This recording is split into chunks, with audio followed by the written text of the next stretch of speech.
Purihin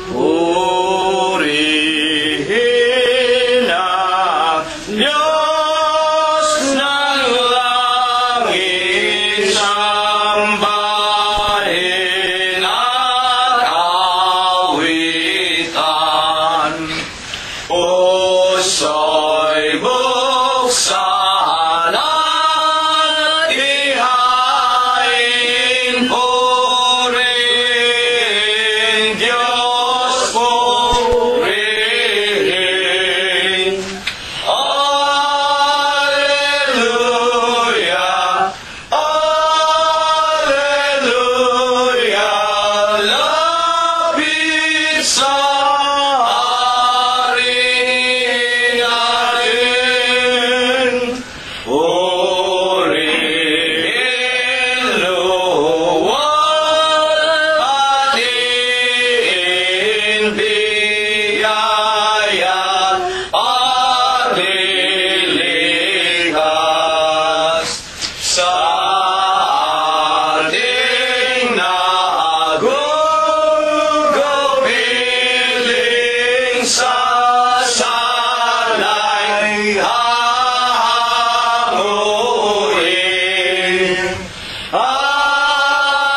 Alleluia, alleluia, gloria Patri Dei. Ang Diyos ay naghihintay, siya ay nauuhaw. Dulugin, dulugin natin, sambahin, dumalangin.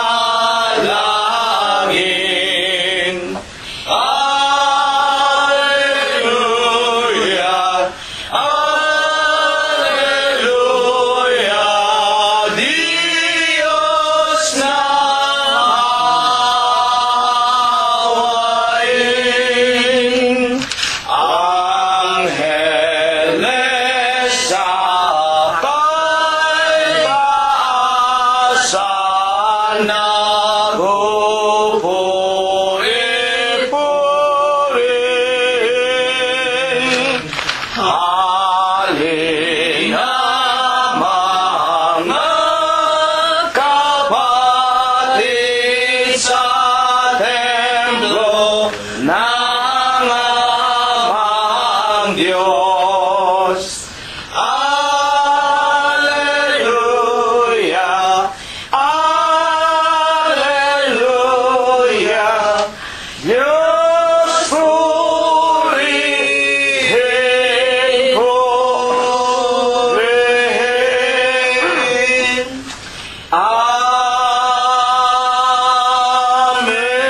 Amen.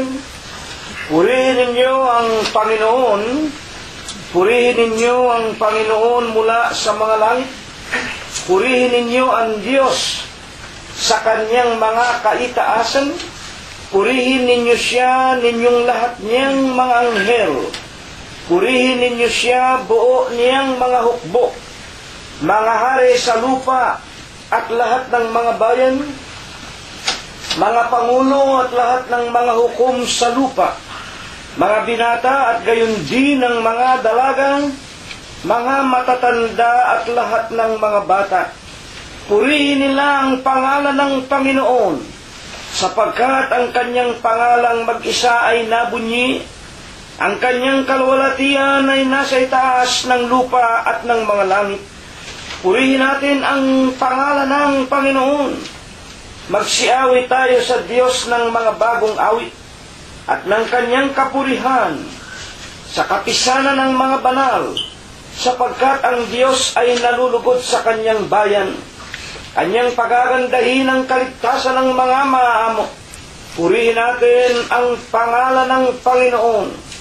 Purihin natin ang Diyos sa kanyang santuaryo. Purihin natin siya sa langit ng kanyang kapangyarihan. Purihin natin ang Diyos dahil sa kanyang mga makapangyarihang gawa.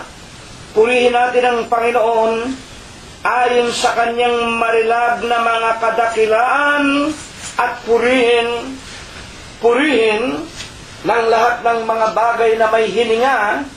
Purihin nila ang pangalan ng Panginoon. Amen. Amen. Atin na pong patuloy na papurihan at sambahin sa pamamagitan po ng bunga ng ating mga labi ang ating Panginoong Hesukristo. Una po nating awitin ang bilang 156 sa atin pong mga himnaryo.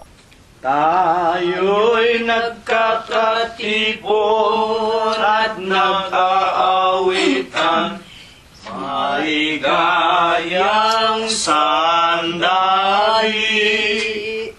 Anong tamis kung ating kapiling, si Jesus na ibig. Pag-ibig niyang tapat sa atin nagligtas sa lahat ng bagabag.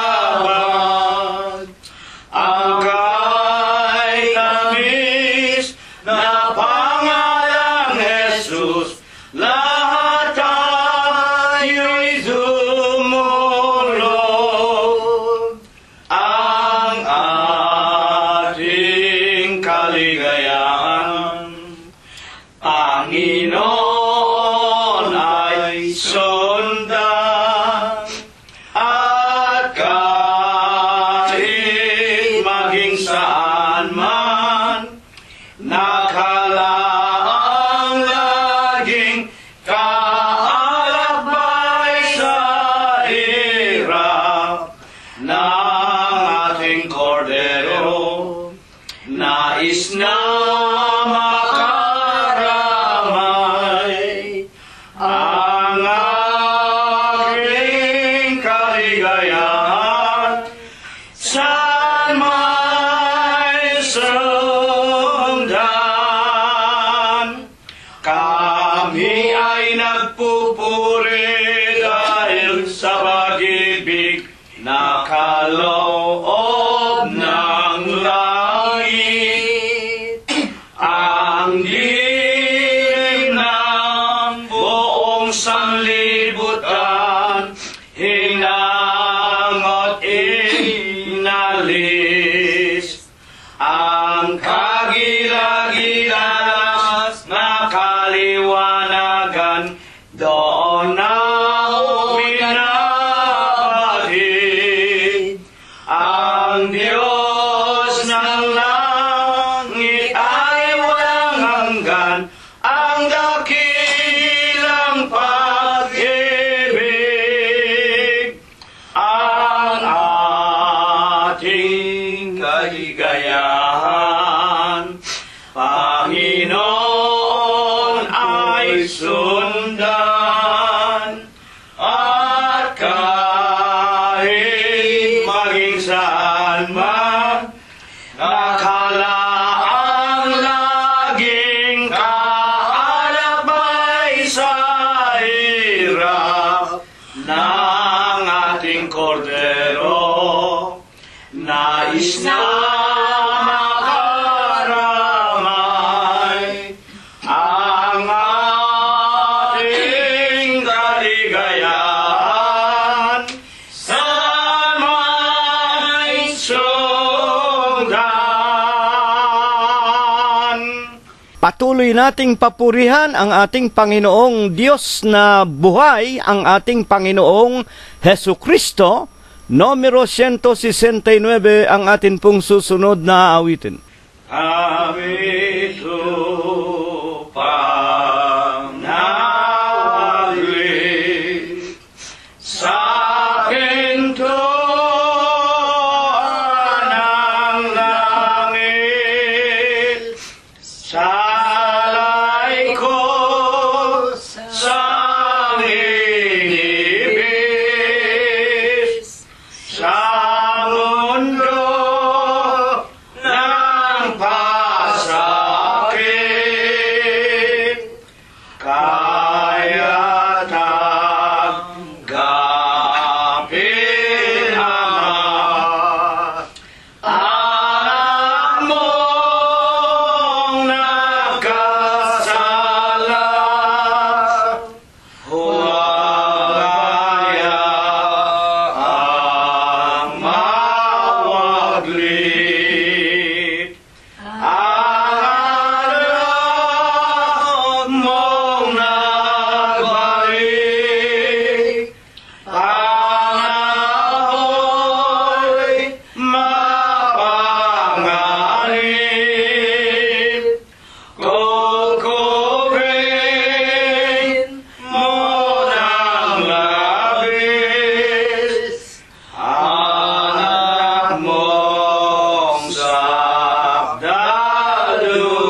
sa makibilang,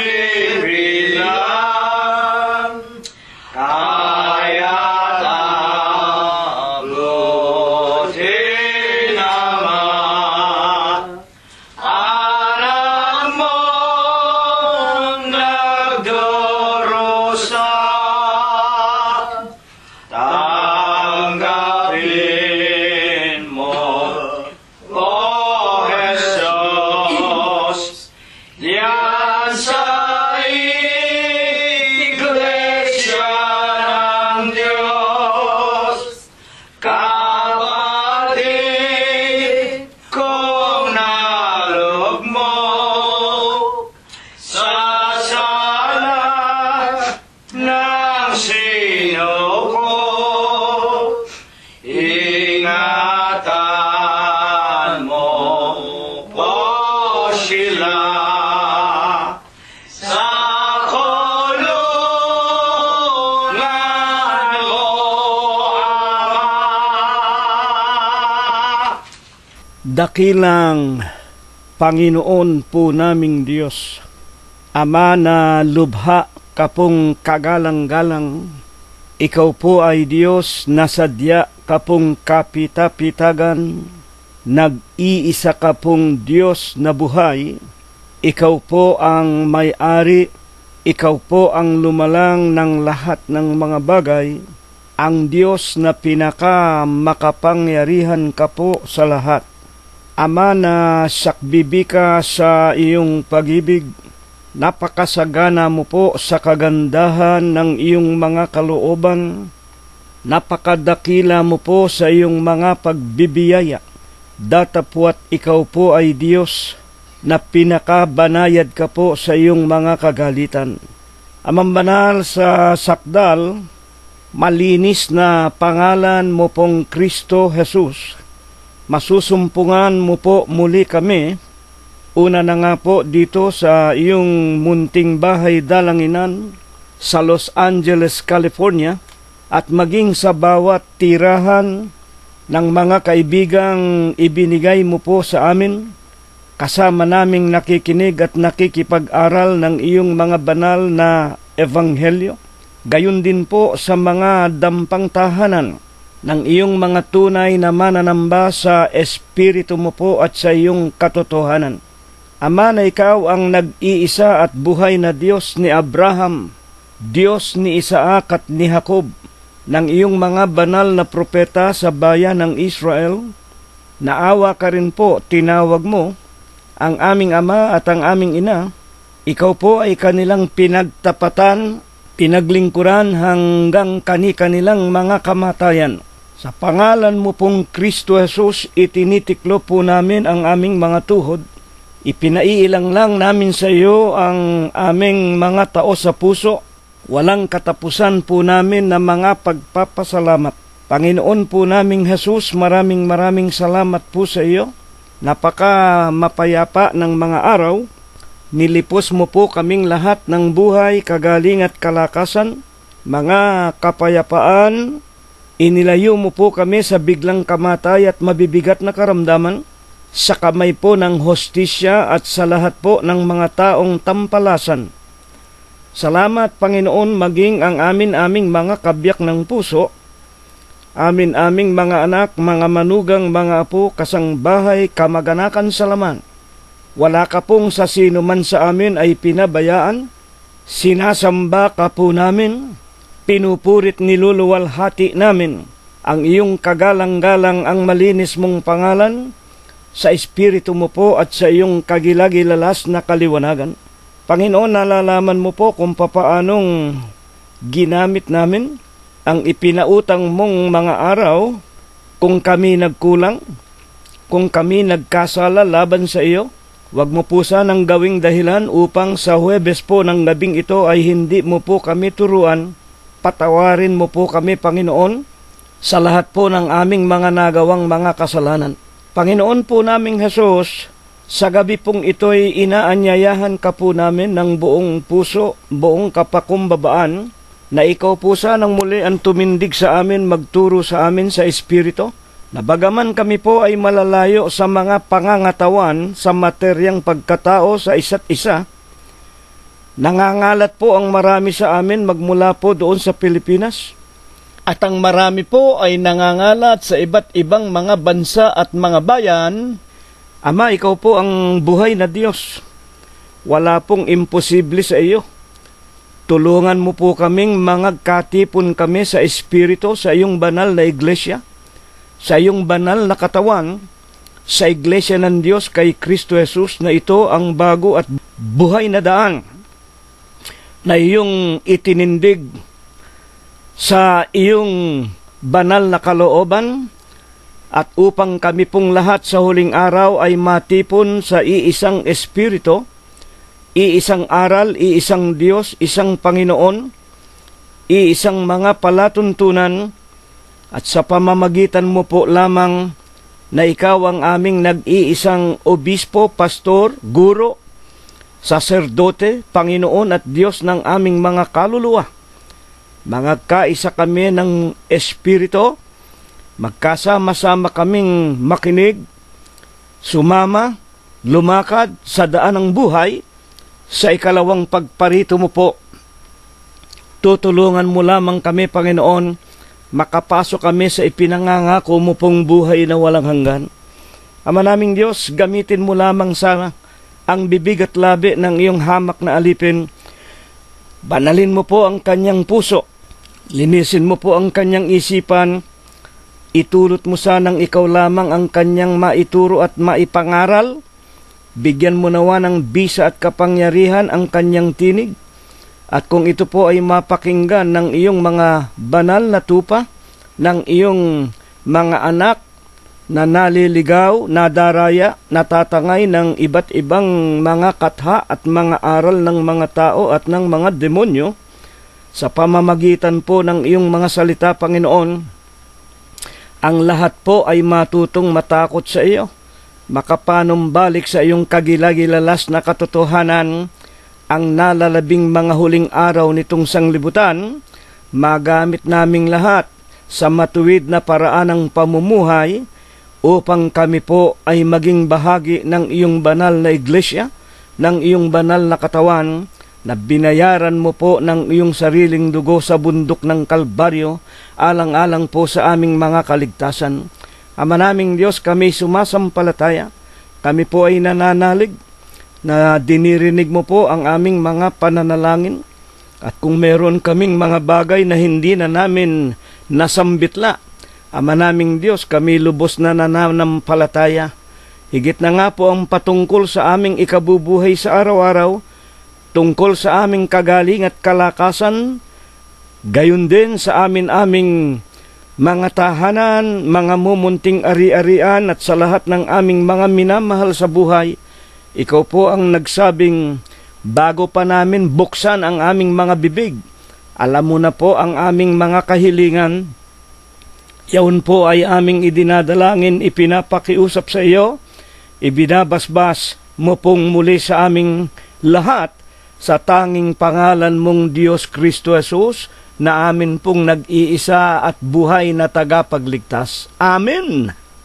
At ngayon po, mga ginigiliw po naming mga tagapakinig, tawagin na po natin ang ating mga asawa, ang ating mga kabiyak, mga anak, mga manugang, mga apo, kasangbahay at mga kamag-anakan sa laman. Sa silong po ng ating mga dampang tahanan, charity begins at home. Ang pagliligtas, ang pag-ibig at kapayapaan, kinakailangan po sa atin munang sariling mga tahanan magpapasimula. Husayin na po natin ang ating mga sarili. Kunin na rin po natin ang ating mga Biblia, mga banal na kasulatan. Tiyakin po lamang natin ang Biblia natin kung Tagalog. Yaon pong original 1905 version na ipinamahagi sa atin ng mga Amerikano. O kung English ang ating mga banal na kasulatan, tiyakin po natin ito ang King James Version. original na pinanggalingan po ng Bibliang Tagalog, sapagkat napaka mapanganib po ang panahon. Ang mga makapangyarihang mga iglesia na itinayo ng tao, may kani-kanya pong kanilang sariling interpretasyon. Ang mga Sabadista, may sarili silang Biblia. Ang mga Jehova, lalo na po. Ang Iglesia ni Manalo, meron.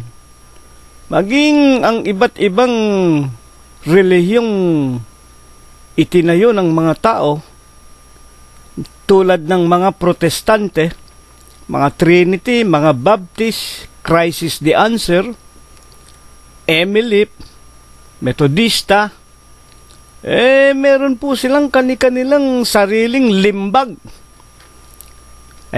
Makapangyarihan nga po sila, marami silang kwarta.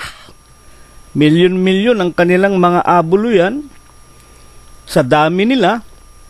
At marami po ang sa kanila'y may kapangyarihang pati ang mga gobyerno ay kanilang mapangibabawan. Sa lahat po ng iglesia, tayo po ang iglesia ng Diyos kay Kristo Jesus, na itinayo ng Panginoong Hesukristo noon pong taong anyo 32 at hanggang ngayon, Kanya pong pinangangasiwaan tayo sa maniwala po kayo at sa hindi. Basahin ninyo ang Mateo, Kapitulo 28, versikulo 20, ang huling bahagi.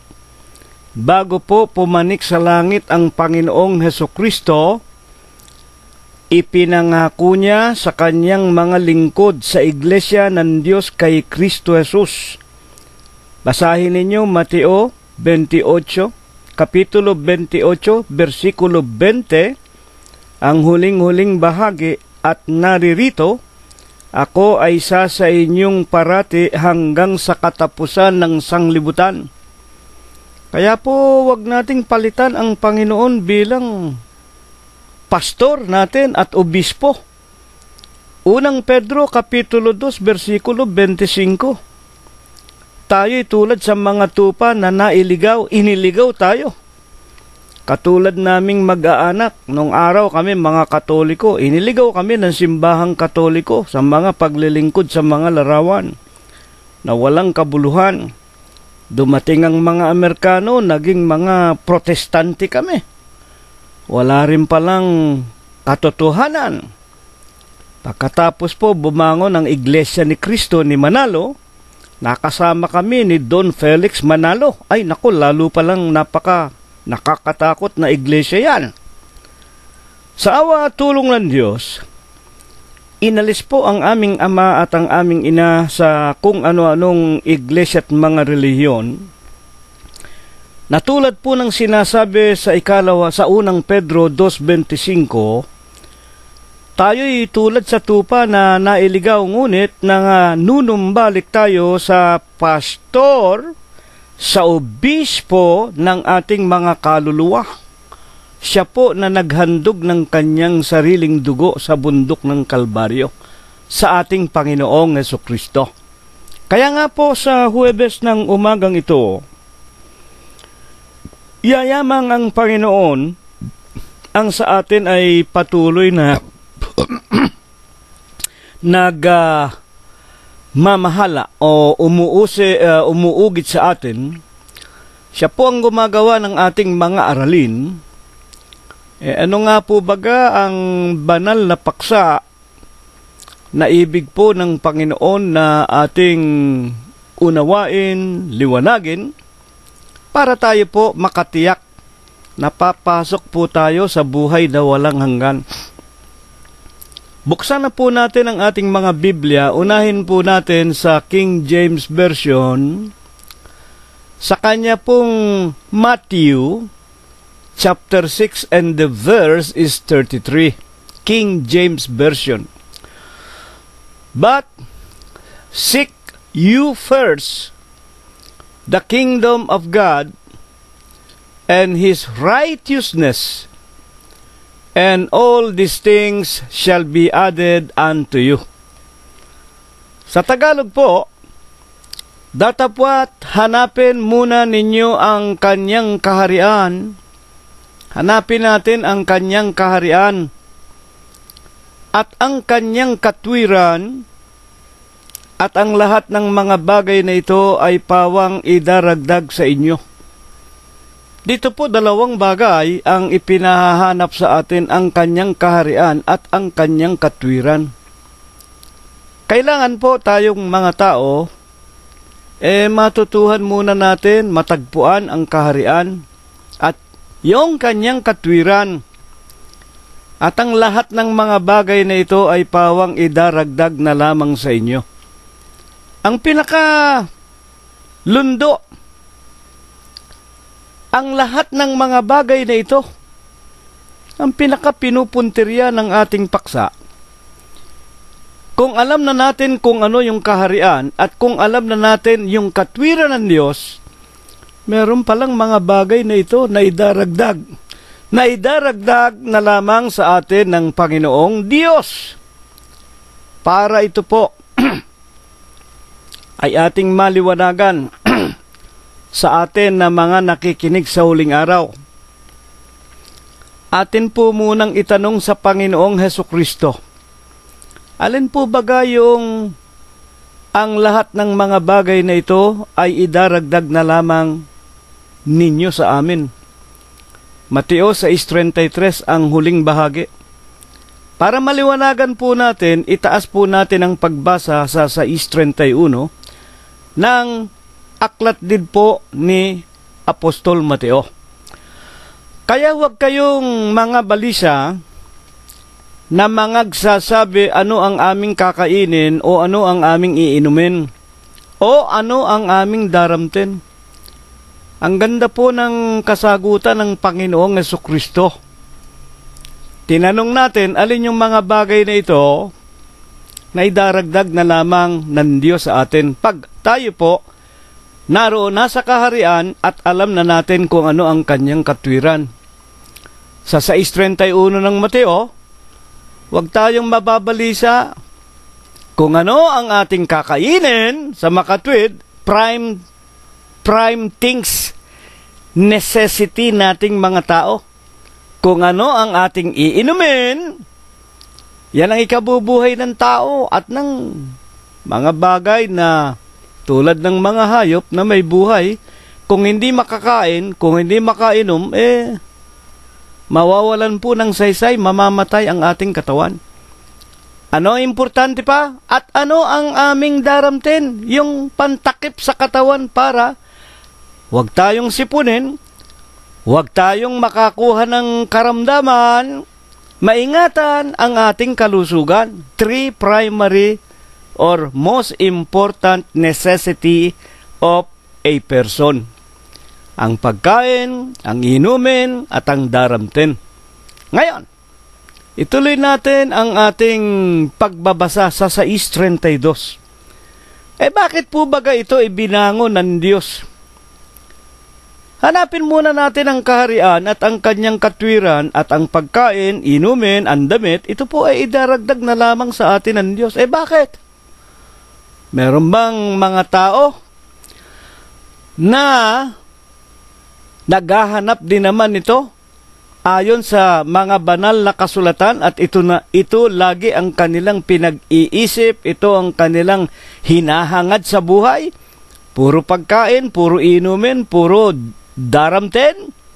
Hayaan ninyong Panginoong Hesus ang magpaliwanag sa 6:32 ng Mateo. Sapagkat ang lahat ng mga bagay na ito, siyang pinaghahanap ng mga hentil. At yamang talastas ng inyong Ama sa kalangitan na kinakailangan ninyo ang lahat ng mga bagay na ito.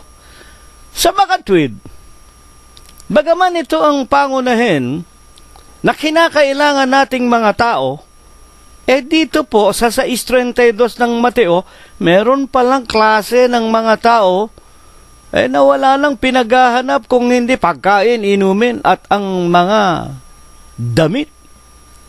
Katulad nga po ng malas na natin, kitang-kita na natin, ayon din sa sinasabi ni Propeta Isayas Meron pong mga tao, walang ginawa kung hindi tayo ikay magsikain. Tayo ikay magsiinom. Ang wika ng maraming mga tao. At maraming mga tao ang pinag-iisip ang mga bagay ng sanglibutan. Saan tayo kukuha ng magagarang isusuot natin, ng ipananamit natin, ng mga ikabubuhay natin, ng mga ipangyayabang natin, magandang kotse, magandang bahay, salapi. Ang wika ng banal na kasulatan sa 6:32 Mateo, ito ang hinahanap ng mga hentil. Ayan po. Meron palang mga tao na tinatawag ng Panginoong Hesukristo na mga hentil na wala nang ginawa kung hindi ang humanap ng ikabubuhay sa sanglibutan.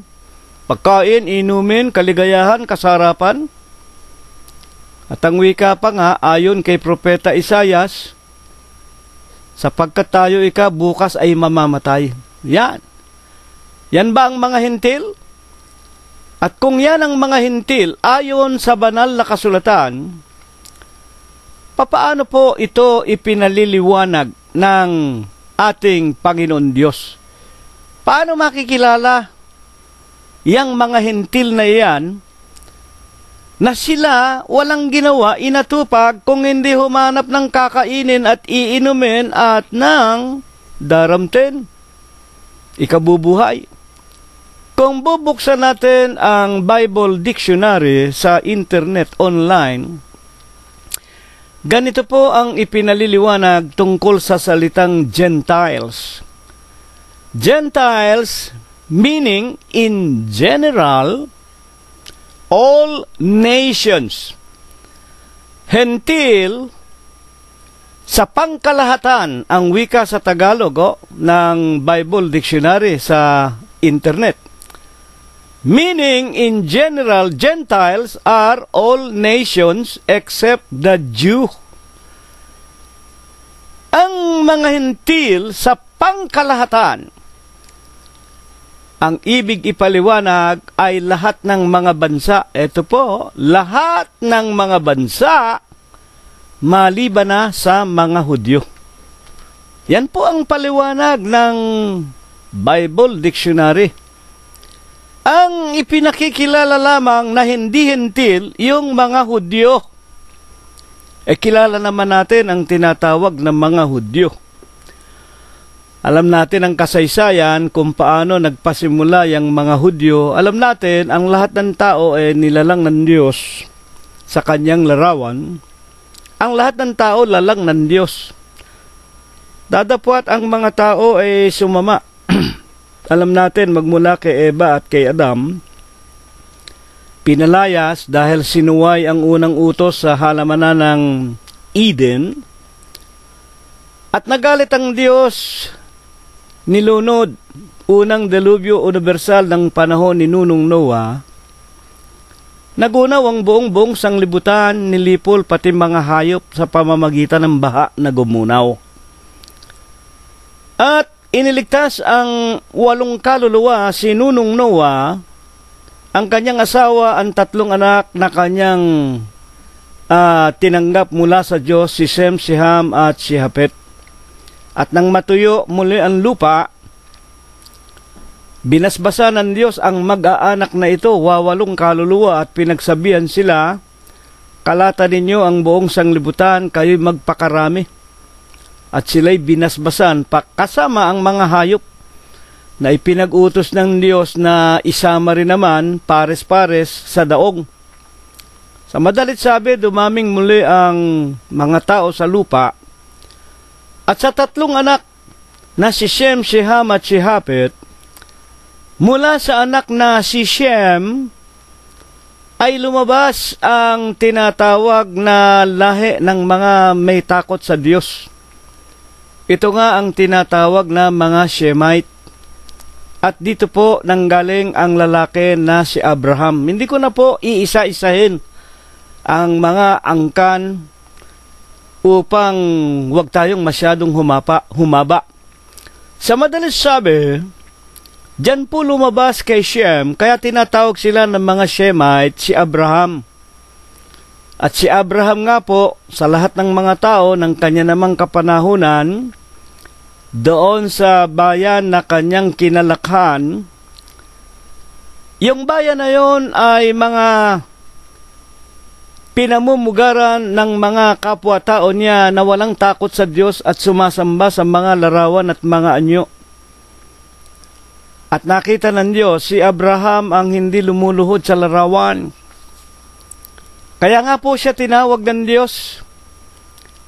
Pinaalis sa kanyang bayan, pinaiwanan ang kanyang mga magulang at inutusan ng Diyos na lumakad ng diretso, huwag liliko sa kaliwa at sa kanan. Ang ibig lang sabihin, huwag susuway sa utos ng Diyos at piliin ang katwiran o ang diretsyo. At ang wika ng Panginoon, ipinangako, pagpapalain ko ang iyong binhi. Meron pong binhi na tinutukoy. At dyan nga po, kay Abraham, lumabas ang anak na si Isaac. At mula kay Isaac, lumabas si Jacob. At mula kay Jacob, lumabas ang 12 angkan ng Israel. At ang bansa ng Israel, ang 12 angkan na nagmula kay Job o kay Jacob, kay Isaac at kay Abraham, sila po ang nagpatuloy ng tinatawag na pakikipagtipan ng Diyos na ginawa sa kanilang pinakanuno. Ang tipa ng tinatawag na mga pagtutuli sa laman. Una nga pong tinuli yung circumcision. Si Abraham, sinunod ni Isaac, maging si Ismael, sinunod niya, kapatid sa labas ni Isaac. At gayon din po ni Jacob at ipinagpatuloy ng bansa ng Israel. At yun nga po ang tinatawag na bayan ng Diyos, bayan pag-aaring sarili ng Diyos, ang mga Israelita na nagsisitupad ng tipan sa laman. At sila ang pinagkalooban ng 2 tapyas na bato sa pamamagitan ni Moses. Sila po ang pinangako ang bibigyan ng lupain na binubukala ng pulot at ng gata. At sila po ang hanggang ngayon naninirahan dyan sa lupain na yan. Ito ang tinatawag natin ngayon na Israel, na naging tinatawag na independent estado or independent nation, a democratic nation in 1948 na pinagkaisahan ng United Nations magmula sa pagkaalipin at pagkawatak-watak maging sa paglipol ni Adolf Hitler sa Alemanya ng mahigit na 8 milyon o 9 milyong mga Hudyo. Sila nga po binigyan ng Diyos ng pagiging wika nga nag-iisa at matatag na bansa, the State of Israel. Kaya nga po, pagkatapos na ito'y ating matutuhan, yung palang talagang hindi hentil, gaya ng sinasabi ng Bible Dictionary, all nations in general, lahat ng bansa, maliban sa mga Hudyo o mga Israelita na mga tuli, ang lahat po ng mga bansa maliban sa Israel, lahat po ng iyan ay mga hentil. So that is the meaning of the word Gentiles. Lahat ng bansa na hindi po Israelita, hindi mga tuli, sila po ay mga hentil. Ngunit, ayon sa ipinaliliwanag ng mga apostol na katulad ni Apostol Pablo, paano inilalarawan ng banal na kasulatan ang hayagang pagpapakilala sa tinatawag na mga hentil? Buksan natin ang kasaysayan ni Apostol Pablo at ng isang lalaki na batang-bata na ang pangalan ay si Timoteo. Aklat ng mga Gawa 16:2, buksan po natin. At siya ay may mabuting patotoo ng mga kapatid na nangasa Listra at Iconio. Yung pong pinatotohanan dito na mabuting tao, ito po ay si Timoteo.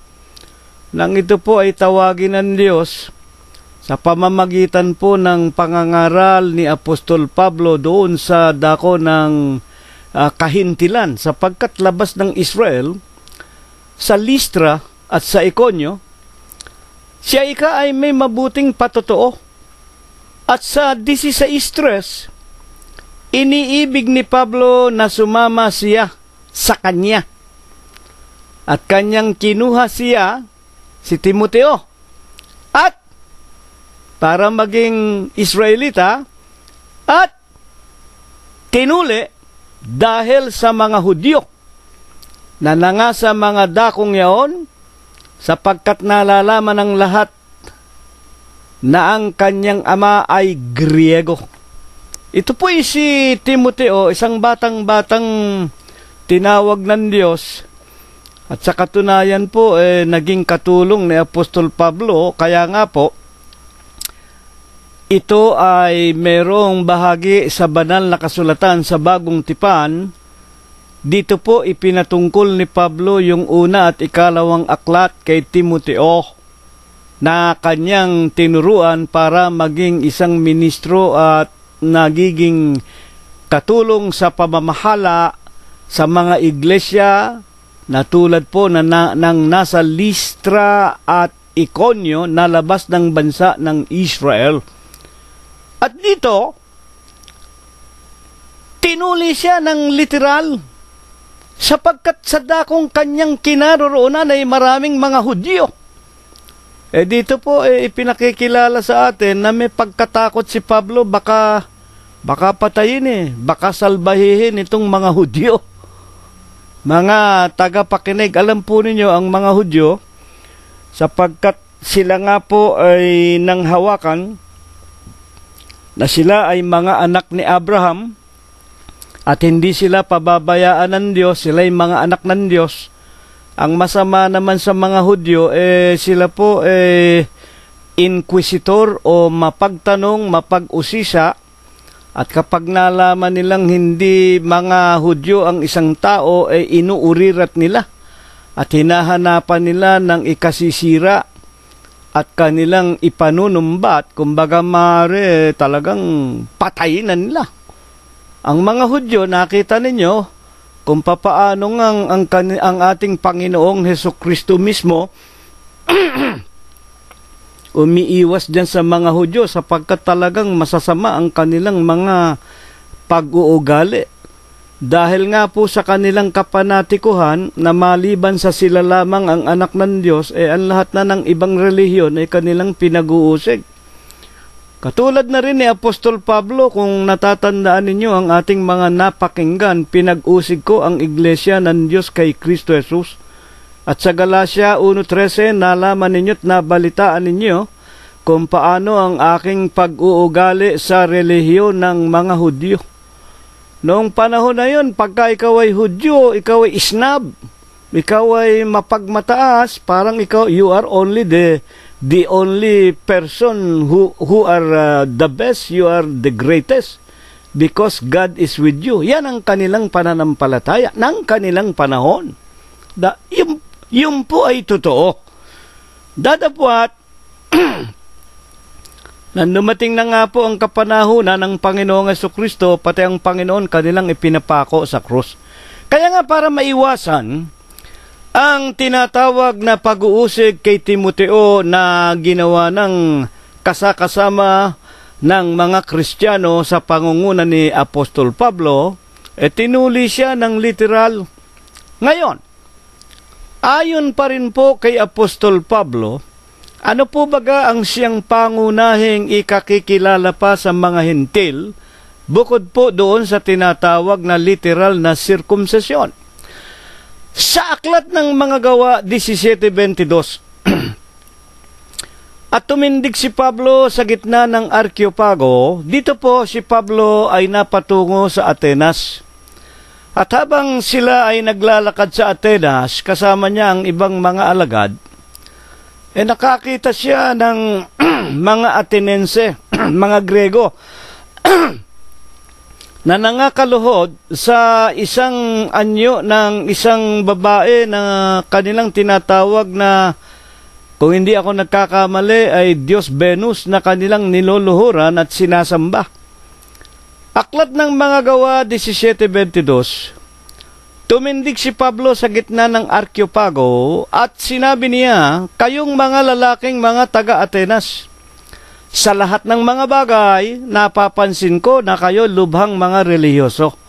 Talaga pong mga relihiyoso, yung mga Grego.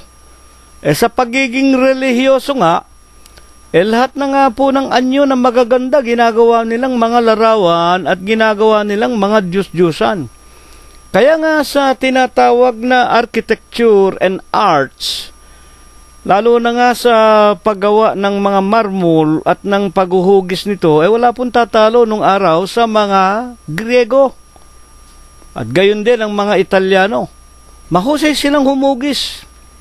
Talagang pag gumawa sila ng larawan, akala mo buhay na buhay. At sila sa kanilang pag-ibig sa Diyos, sinamba nila ito. Sila yung mga relihiyoso. Ituloy natin, 17:23.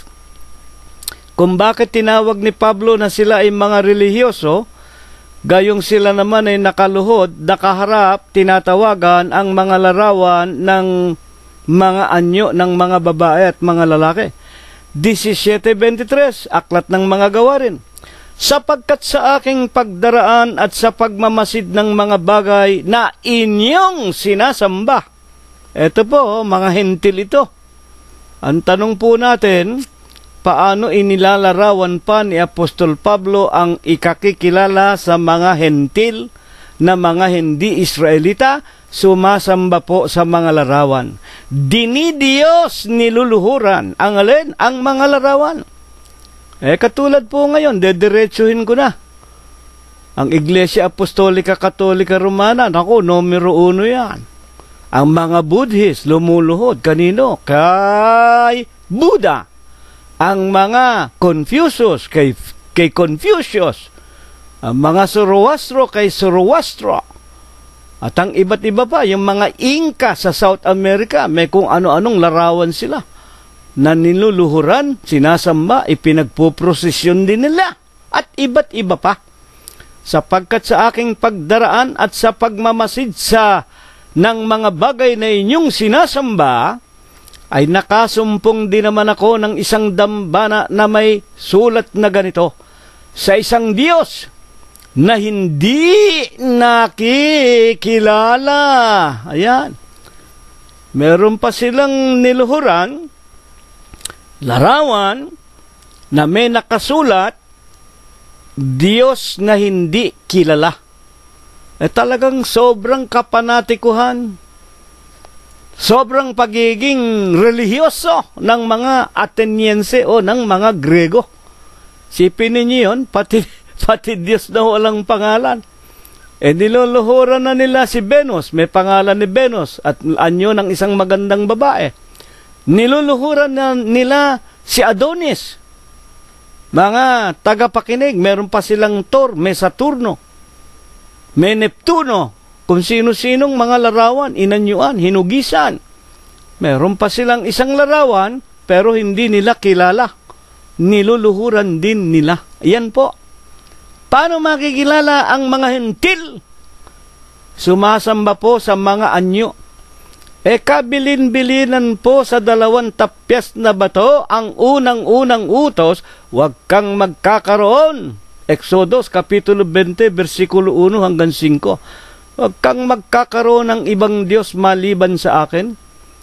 Simbahang Katoliko, sinipa pa ang Diyos. Ang ipinalit, Vicarius Filii Dei, kahalili daw ng Diyos. Sino? Yung mga papa sa Roma. Yung mga tinatawag na mga Budhis, ang ipinalit sa Diyos, sino? Si Buddha. Yung mga Confucius, inalis ang Diyos ang ipinalit si Confucius. At kung sino-sino pang mga Diyos at mga hayop sa Hindu, sa mga taga-India. Takot-takot po ang mga Diyos-Diyusan. Ayon po naman sa ating Panginoong Hesukristo, sino po ang Diyos na hindi kilala, iniukit sa mga larawan ng mga tao na tinatawag na mga hentil na pinaglilingkuran nila? Sino itong mga Diyos na ito? Sino ang kinakatawan ng mga larawang ito na mga labas ng bansa ng Israel? Aklat ng Mga Gawa 26:15. At sinabi ko, ang nagsasalita si Pablo nang siya po ay dala-dala niya sa daang Damasco ang mga bihag na mga Israelita. Sapagkat si Pablo nga po noon, ang pangalan niya ay Saulo, lumaki nga po siya na isang wika nga anak ng Diyos mula sa relihiyon na tinanggap niya sa kanyang ama at sa kanyang ina. Siya po ay pinalaki ng isang pantas na lalaki sa relihiyon nila na ang pangalan ay Gamaliel. At maliban po sa mga Israelita, sa relihiyon ng mga Hudyo, wala nang ibang relihiyon. Sila po ang lantay na Israelita o anak ng Diyos. Kaya ang wika nga ni Pablo, nabanggit ko sa inyo kanina, nabalitaan ninyo ang aking pamumuhay ng nakaraang panahon sa relihiyon ng mga Hudyo, kung paano aking malabis na inuusig, nililipol ang mga iglesia ng Diyos. Kaya nga, habang dala niya ang mga bihag na mga alagad ng Panginoong Hesukristo nakaanib sa iglesia ng Diyos kay Kristo Jesus na itinayo niya noong anyo 32. At pagkatapos nga po, 2 taon pagkatapos nito, anyo 34, aklat ng Mga Gawa 26:15, pinagpapapatay na ni Pablo ang iglesia ng Diyos. Ngunit, tinawag siya sa daang Damasco, nabulag siya, napasubasub siya, at siya po ay nakarinig ng tinig at sinabi, Saulo, Saulo, bakit mo ako pinag-uusig? 26:15, aklat ng Mga Gawa. At sinabi ko, sino ka baga, Panginoon? At sinabi ng Panginoon, ako'y si Jesus na iyong pinag-uusig. Datapwat magbangon ka, ikaw ay tumindig sa iyong mga paa, sapagkat dahil dito napakita ako sa iyo, upang ihalal kitang ministro at saksi din naman ng mga bagay na nakita mo sa akin at ng mga bagay na pagpapakitaan ko pa sa iyo. At 26:17, ililigtas kita sa bayan at sa mga hentil na sa kanila'y sinusugo kita. Ang tanong po natin, ayon po sa Panginoon Kristo mismo, sino ba ang kumakatawan sa mga Diyos na hindi nakikilala? Sa mga larawang inanyuan na ginawa ng kamay ng mga tao, na sinasamba ng lahat ng mga bayan na hindi Israelita, ang mga bayan na tinatawag na mga hentil. Sino? Sa katunayan, ayon sa Panginoon, ang sinasamba nitong mga hentil na hindi mga Israelita. 26:18, ituloy natin. Upang idilat mo ang kanilang mga mata, upang sila'y magbalik sa ilaw mula sa kadiliman. Ang lahat ng hentil, sumasamba kay Birhen Maria, sumasamba kay Buddha, kay Confucius, kay Zoroastro, kung kani-kaninong mga larawan, kung sino-sinong mga tao, kay Kalunsad, kay Ruiz, sa mga papa sa Roma, lahat po kayo nasa kadiliman, ayon sa Panginoong Hesukristo. At sino ang kanilang pinuno? At mula sa kapangyarihan ni Satanas. Kayo po, hentil, nasa kapangyarihan ni Satanas hanggang, mga kapatid, hanggang ngayon. Upang sila'y alisin mo sa kadiliman, sa kapangyarihan ni Satanas, at dalin mo saan? Sa Diyos, sa kanyang kagilagilalas na kaliwanagan, upang sila'y magsitanggap ng kapatawaran ng mga kasalanan at ng mga mana na kasamahan ng mga pinapagiging banal sa pamamagitan ng pananampalataya sa akin. Ayan po. Yan ang hindi ninyo naiintindihan na kayong mga relihiyoso, sa kagustuhan ninyong makapasok sa langit, sa kagustuhan ninyong mapalapit sa Diyos para bigyan kayo ng kakainin, bigyan kayo ng iinumin, magkaroon kayo ng mga damit na idaramit, pati mga bato, mga marmol, ginto, pilak, lahat. Mga larawan. Hindi nyo nalalaman, yan kapangyarihan ni Satanas. Tunay ba yan? Ito nga po baga si Satanas, na siyang kumukubakob, siyang naghahari ngayon, 2015, huling panahon na, sa buong sanglibutan, talaga bang pinamumunuan ng kapangyarihan ni Satanas? Hayaan natin ang banal na kasulatan ang magpaliwanag sa atin sa Efeso Kapitulo 6, versikulo 12. Sapagkat ang ating pakikipagbaka ay hindi laban sa laman at sa dugo, kundi laban sa mga pamunuan, yon, higher places, pamunuan, management, laban sa mga kapangyarihan, power, laban sa mga namamahala, management, namamahala ng ng kadilimang ito sa sanglibutan. Laban, kanino? Sa mga espiritu ng kasamaan, na laban sa mga dakong kaitaasan. Lahat ng espiritu na lumalaban po, kanino? Sa pamamahala ng Diyos, sa kaitaasan. Tulad nga po ng simbahang Katoliko, Vicarius Filii Dei, utos ng Diyos, huwag mong papalitan siya. Siya lamang ang Diyos na buhay. Utos ng Diyos, huwag kayong gagawa ng larawan. Huwag ninyong luluhuran, huwag ninyong sasambahin ang mga larawang kamuka ng mga bagay sa langit, sa lupa at sa ilalim ng lupa. Lahat na ng bawal ng Diyos, ginawa ninyong simbahang Katoliko. Ginawa ninyong mga Buddhist, ginawa ninyong mga Zoroastro, ginawa ninyong kung ano-anong mga relihiyon kayo. O pati na nga kayong nagsasabing mga Kristiyano o kayong mga Protestante lumabas sa simbahang Katoliko. Pero hanggang ngayon ipinakikilala ninyo, anak pa rin kayo ng mga papa sa Roma. May mga krus pa rin kayo. Hindi ba ang lahat ng yan ay karumal-dumal?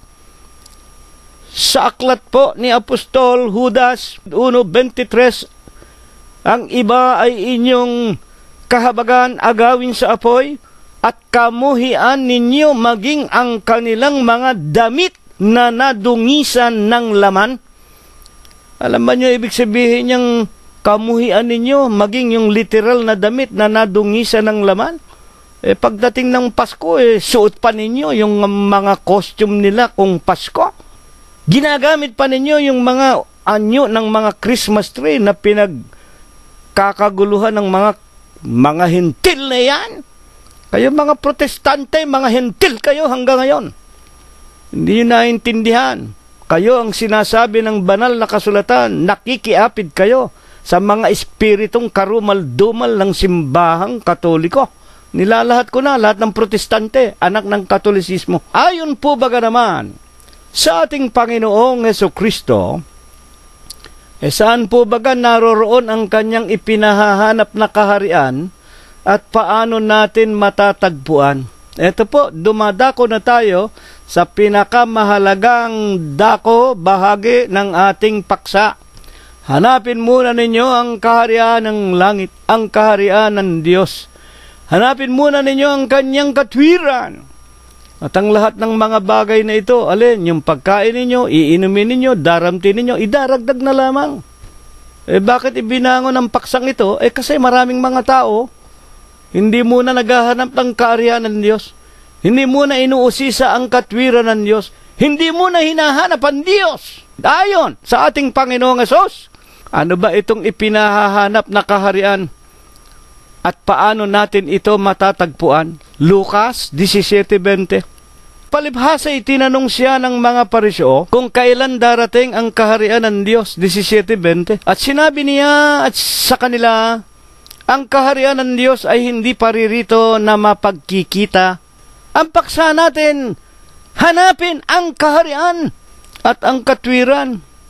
Pag nasumpungan na natin, mga kapatid, ibibigay na lang ng Diyos ang kakainin, iinumin at daramtin. Pero sinabi ng Diyos, tinanong siya ng mga Pariseo, nasaan ang kaharian? Ituro mo sa amin. Naririto ang wika, hindi mapagkikita ng mata ng tao. Hindi po natin makikita. Bakit nga po hindi makikita? Ano bang sikreto? Ayon din sa ating Panginoong Hesukristo, Lucas 17:21. Ni sasabihin man nila naririto o narariyan, sapagkat narito ang kaharian ng Diyos ay nasa loob ninyong mga tao. Ayan po, napakaganda ng ating pag-aaral. Hindi makikita ng mata. Kaya nga po, dyan pumapasok ang pananampalataya. Hebreo, Kapitulo 11, versikulo 1. Ngayon nga ang pananampalataya, siyang kapanatagan ng mga bagay na hinihintay, ang katunayan ng mga bagay na hindi nakikita ng mata ng tao. Yan ang bago tipan ng Diyos sa kanyang mga anak sa huling araw. Wala na tayo doon sa literal na mga bagay. Ang mga bagay ng una ay nagsilipas na. Binago na. Nasa bagong tipan na tayo. Ngayon, ayon sa Panginoong Hesus, papaano po mapapasaloob nating mga tao yaong kaharian ng Diyos? Ito ay nasa loob ninyo. Ayon sa Panginoong Hesukristo, kung nasa loob ko, papaano ko matitiyak na nasa loob ko ba? Ang sabi ng Panginoon, nasa loob nating mga tao. Hayaan natin ang Panginoong Hesukristo ang magpaliwanag. Panginoon, papaano mapapasok sa loob namin ang iyong kaharian o ang kaharian ng Diyos? Apokalipsis Kapitulo 3, versikulo 20. Narito ako'y nakatayo sa pintuan. Tumutuktok ang Panginoong Hesukristo.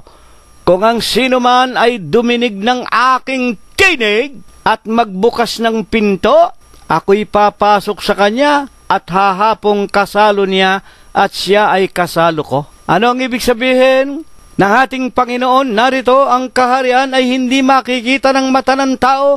Ang kaharian ay nasa loob ninyo.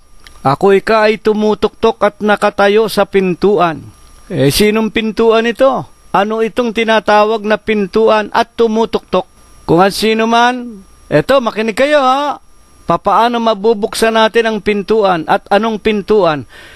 Narito ako'y nakatayo sa pintuan at tumutuktok. Kung ang sino man ay duminig, ayan, makikinig ng aking tinig at magbukas ng pinto, ako'y papasok sa kanya at hahapon kasalo niya ng tao at siya ay kasalo ko.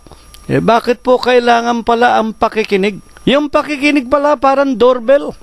Pagka napakinggan pala natin yung kumakatok na yon, yung pala ang tinig ng Panginoong Hesukristo, at binuksan natin ang pintuan ng ating mga puso, binuksan natin ang ating mga tenga, pinakinggan natin, papasok pala ang Panginoon, ang Panginoong Hesukristo, mananahan sa ating loob, tatahan na kasalo natin.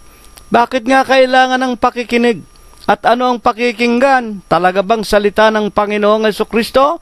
Romanos 10:17. Ngayon nga, ang pananampalataya ay nanggagaling sa pakikinig at ang pakikinggan sa pamamagitan ng salita ng Panginoong Hesukristo. Kaya pag napakinggan ninyo ang salita ng Panginoon na binabasa sa inyo ng inyong mga lingkod na katulad ng inyong hamak na kaibigan na si kapatid na Cirilo, si kapatid na Prospero, tuwing Huwebes at tuwing araw ng linggo, makinig kayo. Papasok sa inyo ang Panginoon sapagkat ang itinuturo namin sa inyo pawang utos salita ng Panginoong Hesukristo at sa pamamagitan ng pakikinig. Anong pakikinggan? Salita ng Panginoong Hesukristo. Ano ang mga salita ng Panginoong Hesukristo? San Juan 6:63, ang mga salitang sa inyo'y aking sinasalita, pawang espiritu at pawang buhay. Bakit pawang espiritu at pawang buhay? Buksan ninyo ang Romanos 7:12, ang utos ng Diyos ay banal, ang utos ng Diyos ay banal, matuwid, ang utos ng Diyos ay mabuti, matuwid, sa makatwid ito rin ang katwiran na ipinag-uutos ng Panginoong Hesukristo. Hanapin ninyo ang kanyang kaharian hanapin ninyo ang kanyang katwiran, at kung makilala na ninyo ang kaharian at matutuhan na ninyo ang katwiran na ebanghelyo o salita ng Diyos. Narin na kayo sa kaharian, nasa loob na ng inyong mga kaluluwa, sa inyong mga puso. Ang pagkain, ang inumin, ang daramtin ninyo, idaragdag na lamang sa inyo ng Diyos. At ang pakikinig at ang pagsunod higit na mainam kaysa sa mga handog na susunugin, kaysa dyan sa mga Diyos-Diyosan ninyo, Birhen Maria, Santo Niño, Kalunsad, Lorenzo Ruiz. Magbasa nga kayong mga Katoliko, kayong mga Protestante. Basahin ninyo aklat ng mga awit ni Propeta David. Basahin ninyo magmula doon sa 115, aklat ng mga awit, umpisahan ninyo sa 4 hanggang 8. Yung mga Birhen Maria ninyo, Santo Niño ninyo, may mata, hindi makakita, may ilong, hindi makaamoy, may tenga, hindi makarinig, may bibig, hindi makapagsalita, may kamay at paa, hindi makatakbo, hindi mailigtas yung kanilang mga sarili. Bakit? Wala pong saysayan. Kahoy lang yan. Kaya nga, sino ang ating pananampalatayanan na kumakatok sa atin, na kung bubuksan natin ang pintuan ng ating mga puso, ng ating mga pagkatao at kaluluwa, matitiyak nating ang kaharian ng Diyos ay nasa atin. Kapitulo 14, versikulo 1, tulad ng sinasabi sa atin sa Romanos 10:17, ang pakikinig ng salita ng Panginoong Jesucristo, kung ating pakikinggan, yan ang pagmumula ng pananampalataya. Kanino ba natin gagamitin ang pananampalataya? Ano ba ang pananampalataya? 11:1 ng Hebreo, ang katunayan ng mga bagay na hindi nakikita, ang kapanatagan ng mga bagay na hinihintay. Sino ba ang hinihintay ko na hindi ko nakikita? Ang aking Panginoong Jesucristo. Totoo ba yan? Paano natin siya pananampalatayanan? Talaga bang sa Kanya lamang dapat ikapit ang salitang pananampalataya? 14:1 ng San Juan, huwag magulumihanan ang inyong mga puso. Magsisampalataya kayo sa Ama. Ayan. Sa Diyos. Magsisampalataya din naman kayo sa akin, sa Anak. Bakit? 10:30 ng San Juan. Ako at ang Ama ay iisa. Ano ba ang ibig ng Ama? Na siya rin ang Panginoong Jesucristo? Para matiyak nating nakapasok siya sa ating mga puso. Siya na ang tumitira sa atin, ang kanyang kaharian.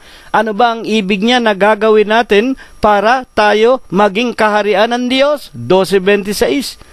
Kung ang sino man ay nagnanais maglingkod sa akin, sumunod sa akin, kung saan ako naroroon, doon din naman doroon ang lingkod ko.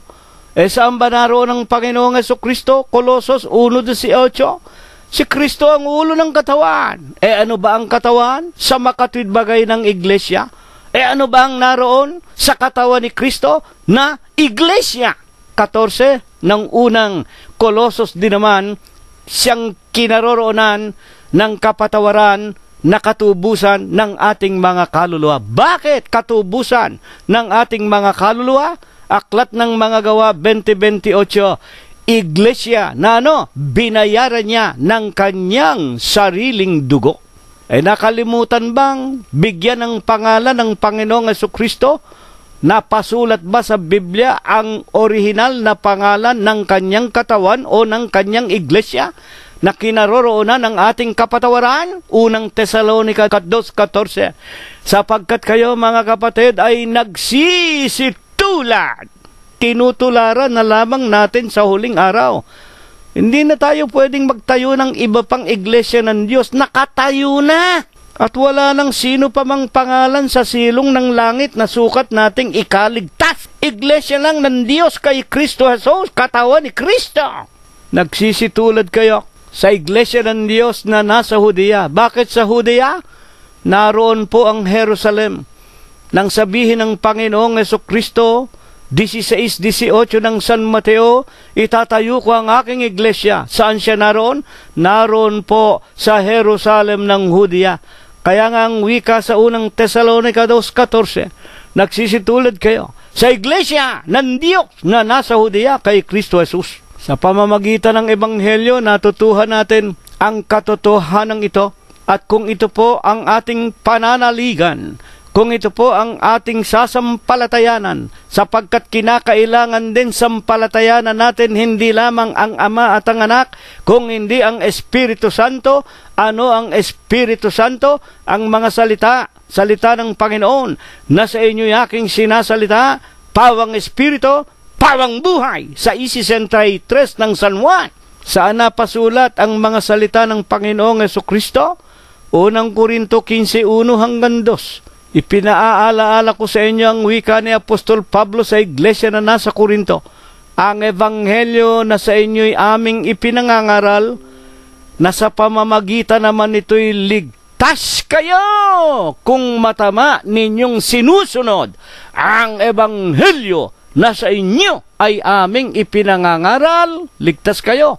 Nasa inyo na ang kaharian ng Diyos. Nasa inyo na ang katwiran ng Diyos. Ang kakainin ninyo, iinumin ninyo, idaragdag na lamang sa inyo, maliban na nga kung kayo'y nagsisampalataya ng walang kabuluhan. Kaya nga sa iglesia ng Diyos kay Kristo Jesus, ang tatlong ito, sasampalatayanan natin ang Ama, ang Diyos, Espiritu, walang laman, walang buto, ang Anak, Kristo Jesus, ang katotohanan, na siya rin ang Diyos na nagkatawang tao, at alin pa, ang kanyang salita na pawang Espiritu, pawang buhay. Ang tatlong ito ay iisa. 1 John chapter 5, the verse is 7, King James Version. There are three that bear record in heaven, the Father, the Son, and the Holy Spirit. These three are one. Huling katanungan po natin, ano po ang tiyak na daranasin nating magkakapatid na inalis na sa pagiging hentil? Hindi na tayo Katoliko, hindi na tayo Sabadista, hindi na tayo Jehovah, hindi na tayo Buddhist, hindi na tayo Zoroastro, hindi na tayo kung ano-anong mga reliyon, hindi na tayo dating daan, tapos na yon. Hindi na tayo Iglesia ni Manalo, nakaw, baksak na yan. Hindi na tayo hentil. Nasa ating puso na ang kaharian ng Diyos. At tayo sa katotohanan, hindi tayo gugutumin, hindi tayo mauuhaw. Parati tayong pinakakain, parati tayong binubusog, literalmente at espiritualmente. Meron bang kaibigan ang Diyos, anak ang Diyos na pinabayaan niyang magpalimos ng tinapay sa kalyahon o sa lansangan? Ano ang natitiyak natin? Galatias 3:26.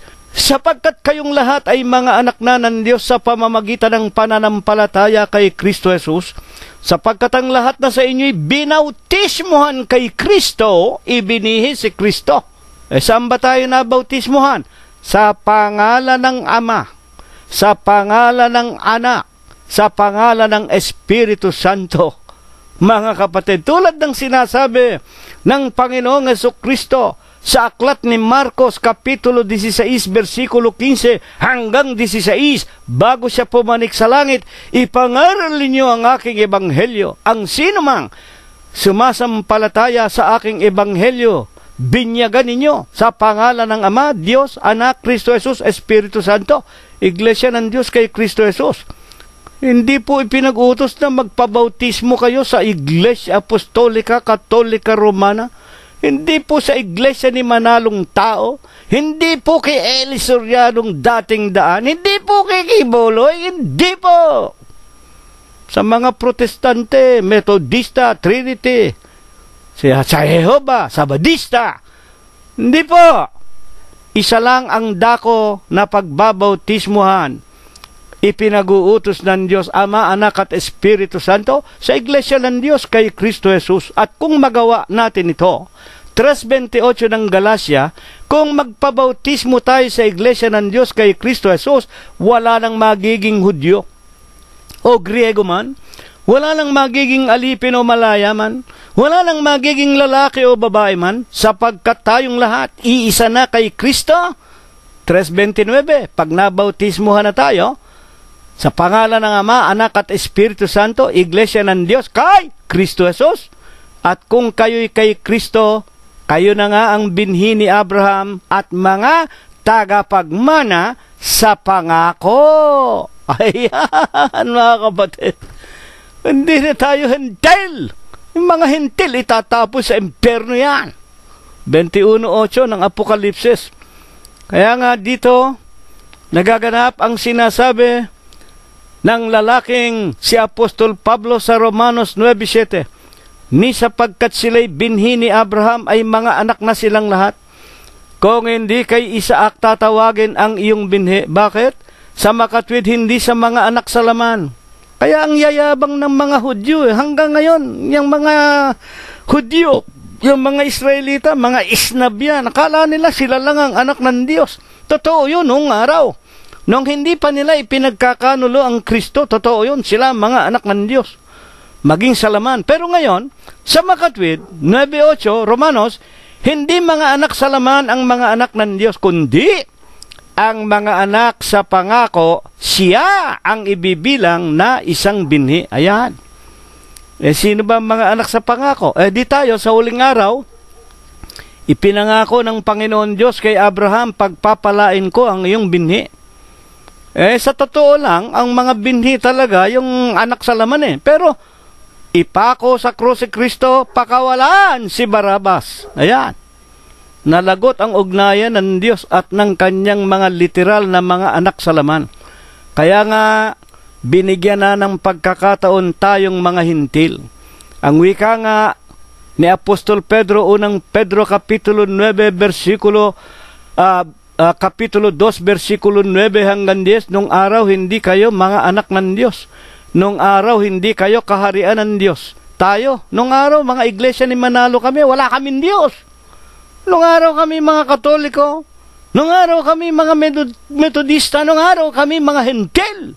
Wala kaming mga pag-asa. Wala kaming buhay na walang hanggan. Datapwat ngayon, unang Pedro 2:9 hanggang 10. Nung araw kayo na nasa kadiliman, ngunit ngayon, kayo ay bayan ng Diyos. Isang bansang makahari, bayang pag-aaring sarili ng Diyos. Kaharian! Hindi tayo gugutumin, hindi tayo uuhawin, hindi tayo pababayaang hubad. Mga kapatid, ang lahat ng bagay idinaragdag na lamang sa atin ng Diyos.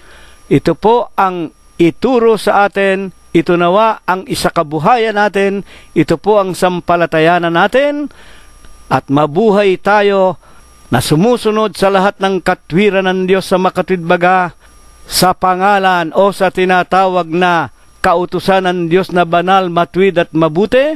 Ito nawa ang kanyang ipagpala, ibasbas sa atin, magmula ngayon at magpakaiikailanman. Amen. At ngayon po ay tanggapin natin ang walang hanggang pag-ibig, ang walang hanggang pagbibiyaya, ang pakikipisan, ang kaaliwan, ang pamamatnubay at ang kagalingan. Gayon din ang hindi maulatang banal na biyaya, basbas at bendisyon, pagliligtas at pagpapagaling ng kanyang banal na espiritu.